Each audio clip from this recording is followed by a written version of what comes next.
नमस्कार दोस्तों, मैं दिवाकर कुमार आप सभी को स्वागत करता हूं आपके अपने इस YouTube चैनल में। हम आपको सिखाएंगे बेसिक मैथ में कमज़ोर छात्रों के लिए मैथ सीखने का सुनहरा मौका। एकदम बेसिक से हम सिखाएंगे। हाँ दोस्तों, आप सही सुन रहे हैं। बेसिक से कहने का मतलब है हम जीरो से स्टार्ट करेंगे और हाई लेवल तक ले जाऊंगा। बेसिक चीज़ें कितना दिन चलेगी दोस्तों? 10 दिन चलेगी। तो आप लोग या बेसिक मैथ का पार्ट 1 है। यदि आप बेसिक चीज़ें कंप्लीट कर लेते हैं तो आपको जब आप मैथ के प्रश्न को सॉल्व करते हैं तो आपको बेसिक चीज़ों की ज़रूरत होती है, जैसे गुना भागा। तो वही चीज़ हम आप बताने वाले हैं, इसलिए मैं आप लोगों के लिए बेसिक मैथ लेकर आया हूँ। तो चलिए वीडियो स्टार्ट करते हैं। तो चलिए दोस्तों, आज हम लोग पढ़ने वाले हैं बेसिक मैथ, जिसके इम्पोर्टेंट फैक्ट होते हैं। आपके सामने दिख रहा होगा इम्पोर्टेंट फैक्ट्स। तो दोस्तों, पहला जो फैक्ट्स है वो लिखा हुआ है, किसी संख्या में शून्य का गुना किया जाए या शून्य में किसी संख्या से गुना किया जाए, गुणनफल शून्य प्राप्त होता है। कहने का मतलब है कोई संख्या को हम लोग मान लेते हैं ये है, और गुना जीरो से जब हम करेंगे तो क्या आता है? जीरो ही आता है। उसी तरह से जब हम जीरो को ये से गुना करेंगे तो इक्वल टू जीरो ही आएगा। तो दोस्तों, आज हम कुछ एग्जाम्पल नीचे इसके लिए हुए हैं। तो देखिए यहाँ पर लिखा हुआ है, जब हम 5 गुना जीरो करते हैं तो इसका वैल्यू आता है जीरो ही आता है। देखिए क्या दोस्तों, आप अगर जीरो से 5 को भी गुना करते हैं तो जीरो ही आता है। एकदम अच्छे से समझिएगा, अगर कोई भी संख्या को हम जीरो से गुना करेंगे तो जीरो ही आएगा। उसी तरह से 8 गुने 0 गुने 9 गुने 6 को जब हम मल्टीप्लाई करेंगे तो आएगा मेरा वैल्यू जीरो। अगर संख्या के बीच में कहीं भी जीरो हो तो जीरो से जब हम मल्टीप्लाई करते हैं कोई भी अंक को तो जीरो ही आता है। जब हम 8 गुने 0 करेंगे तो जीरो ही आएगा, और जीरो को जब 9 से गुना करेंगे तो जीरो ही आएगा, और जब हम 0 से गुना करेंगे 6 से तो इसका वैल्यू जीरो ही आएगा। तो ठीक है, समझ में आ गया। तो चलिए नेक्स्ट देखते हैं। तो दिया हुआ है, देखिए, शून्य में किसी संख्या से भाग दिया जाए तो भागफल शून्य प्राप्त होता है। इसका मतलब है कि अगर हम किसी संख्या को शून्य से भागा देते हैं तो इक्वल टू जीरो आता है। तो जैसे हम ये से भागा देते हैं जीरो को तो इक्वल टू इसका जो वैल्यू आता है जीरो ही आता है। तो देखिए हम एग्जांपल लिए हुए हैं, अगर 7 से जीरो को भागा देते हैं तो जीरो ही आता है। उसी तरह से 39 से जब हम भागा देते हैं जीरो को तो इसका वैल्यू भी जीरो आता है। तो ठीक इसी प्रकार जब हम 484 को जीरो से भागा देंगे जीरो को तो जीरो ही आएगा। यानी कि कोई भी संख्या से हम जीरो से डिवाइड करेंगे तो हमारा वैल्यू जो है जीरो ही आएगा। तो दोस्तों, तीसरा इम्फैक्ट में दिया हुआ है, किसी संख्या को शून्य से भाग दिया जाए तो भागफल अनंत प्राप्त होता है। तो दोस्तों समझिए, अगर हम जीरो से किसी संख्या को हम डिवाइड करते हैं तो हमारा जो है भागफल अनंत प्राप्त होता है। कहने का मतलब है कि इन्फिनिटी प्राप्त होता है।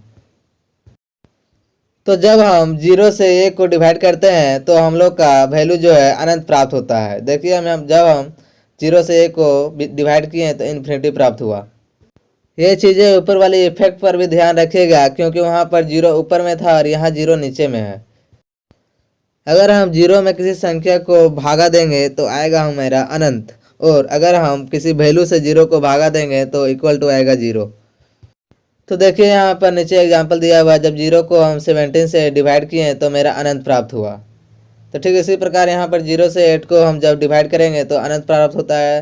ठीक इसी प्रकार जब हम जीरो से डिवाइड किए 640 को तो अनंत ही प्राप्त हुआ।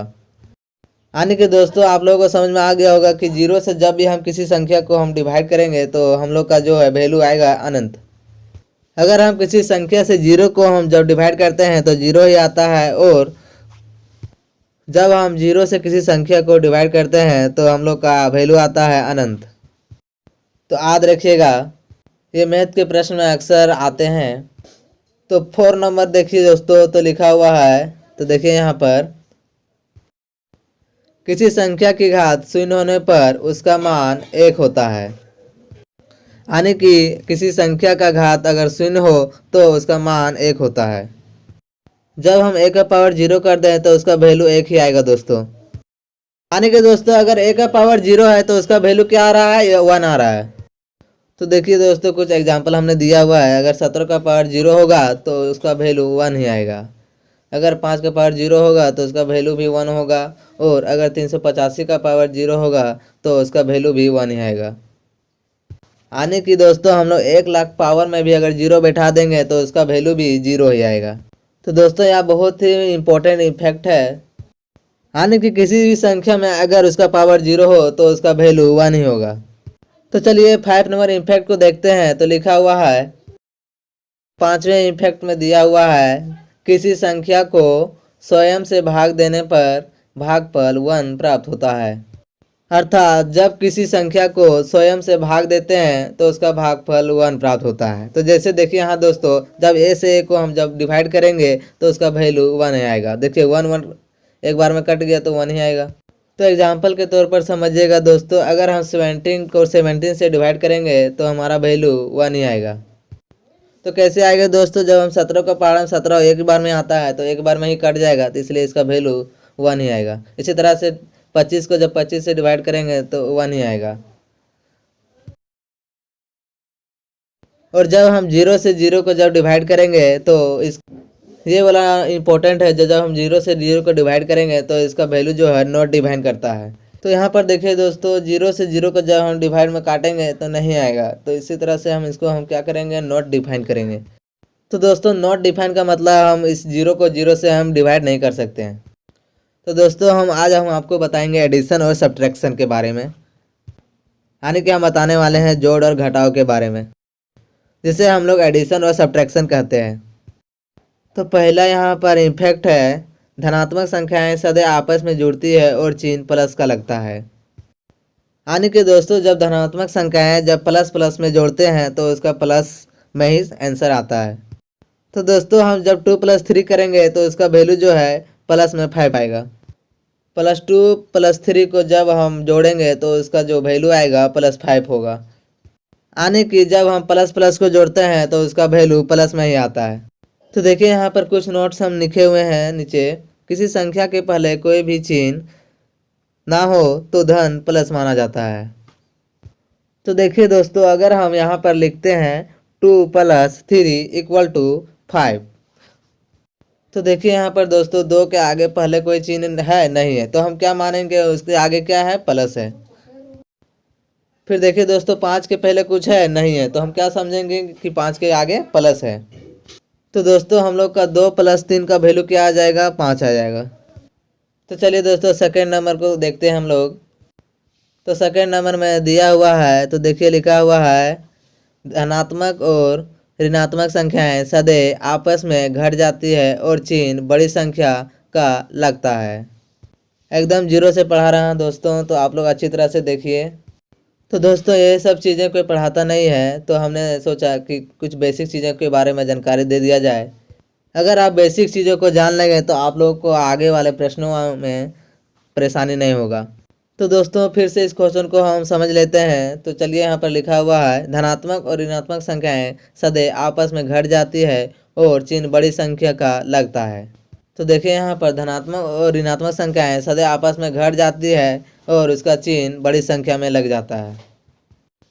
तो दोस्तों कुछ एग्जाम्पल हमने दिया हुआ है। तो देखिए यहाँ पर, तो जब हम बड़ी संख्या से छोटी संख्या को माइनस करेंगे तो मेरा वैल्यू 2 आएगा, लेकिन 2 नहीं -2 आएगा, क्योंकि यहाँ पर देखिए जब हम बड़ी संख्या माइनस में दिया हुआ है और माइनस वाला से जब हम प्लस वाला को माइनस करेंगे तो क्या आएगा, माइनस में ही आएगा, क्योंकि बड़ी संख्या जो हम लोग का था माइनस में था, इसलिए यहाँ माइनस में ही लगेगा। तो दोस्तों उसी तरह से नीचे दिया हुआ है, अगर हम 17 - 9 करते हैं तो उसका वैल्यू 8 आता है। उसी तरह से दोस्तों जब हम 17 - 9 करेंगे तो उसका वैल्यू क्या आएगा दोस्तों, 8 आएगा, लेकिन उसका चिन्ह क्या होगा दोस्तों, बड़ा वाला अंक वाला का चिन्ह होगा, क्योंकि बड़ा वाला अंक का चिन्ह का आगे क्या दिया हुआ है, प्लस दिया हुआ है, इसलिए क्या लगेगा, प्लस लगेगा। तो ये चीज़ें ध्यान रखिएगा दोस्तों। तो नेक्स्ट है दोस्तों, अगर लिखा हुआ है यहाँ पर देखिए -9 + 7, तो देखिए यहाँ पर बड़ा क्या है, 17 है, तो 17 में जब हम माइनस करेंगे 9 को तो क्या आएगा, 8 आएगा। तो यहाँ पर देखिए दोस्तों बड़ा वैल्यू कौन सा है, 17 है, तो 17 आगे क्या दिया हुआ है, प्लस दिया हुआ है, तो हम यहाँ पर क्या लिखेंगे, 8 के आगे प्लस में लिखेंगे। तो आगे और समझ लीजिएगा, तो यहाँ पर क्या होगा, प्लस में होगा। उसी तरह से जब हम 9 - 11 करते हैं तो उसका वैल्यू क्या आता है, -2 आता है, क्योंकि बड़ा अंक क्या है, 11 है, और 11 क्या है, माइनस में दिया हुआ है, इसलिए हम बड़ा अंक वाले चिन्ह को लगाते हैं। तो यहाँ पर देखिए माइनस दिया हुआ है, तो ठीक उसी प्रकार हम क्या करेंगे, 2 के आगे माइनस दे दिए। तो आगे भी देखिए दिया हुआ है -11 + 9 इक्वल टू क्या आता है दोस्तों, -2 आता है, क्योंकि हम लोग का जो है बड़ा संख्या क्या है, -11 है, और 11 के आगे क्या दिया हुआ है, माइनस दिया हुआ है। तो ठीक इसी पर जब हम बड़ा संख्या के आगे माइनस दिया होता है तो हम क्या लगाते हैं, माइनस में लगाते हैं। तो दोस्तों हम लोग का वैल्यू क्या हो जाएगा, -2 हो जाएगा। तो दोस्तों अच्छी तरह से समझ लीजिए, अगर हम बड़ी संख्या से छोटी संख्या को जब हम माइनस करते हैं तो बड़ी वाले चिन्ह में जो माइनस या प्लस का चिन्ह होता है वही चिन्ह हम वैल्यू वाले अंक में बैठाते हैं। तो दोस्तों आप लोगों को समझ में आ गया होगा। तो चलिए हम लोग थर्ड इम्फैक्ट देखते हैं। तो देखिए दोस्तों तीसरे इम्फैक्ट में दिया हुआ है, तो लिखा हुआ है, तो देखिए यहाँ पर जब ऋणात्मक संख्याएं क्या है, ऋणात्मक संख्याएं आपस में जुड़ जाती है और चिन्ह माइनस का लगता है। यानी कि दोस्तों जब हम ऋणात्मक संख्या आपस में जुड़ जाती है और चिन्ह क्या हो जाता है, माइनस का लगता है। यानी कि दोस्तों जब हम माइनस माइनस अंक को जोड़ेंगे तो उसका वैल्यू क्या आएगा, माइनस में आएगा। तो इसका माइनस वैल्यू क्यों आएगा दोस्तों, तो वही हम लोग को जान, क्योंकि जब हम -5 और -2 को जब हम जोड़ेंगे तो उसका वैल्यू -7 आएगा, क्योंकि दोनों माइनस में है। और जब हम माइनस माइनस को जोड़ते हैं तो मेरा वैल्यू क्या आता है, माइनस में ही आता है। उसी प्रकार जब हम -7 और -5 को जोड़ेंगे तो इसका वैल्यू क्या आएगा, -12 आएगा। उसी तरह -8 और -6 को जब हम जोड़ेंगे तो उसका वैल्यू क्या आएगा, -14 आएगा। यानी कि दोस्तों एक बात में समझ लीजिए कि जब भी हम माइनस माइनस को जब हम जोड़ते हैं तो उसका जो वैल्यू आता है माइनस में ही आता है। तो आपको समझ में आ गया होगा एडिशन और सब्ट्रैक्शन के कुछ नियम।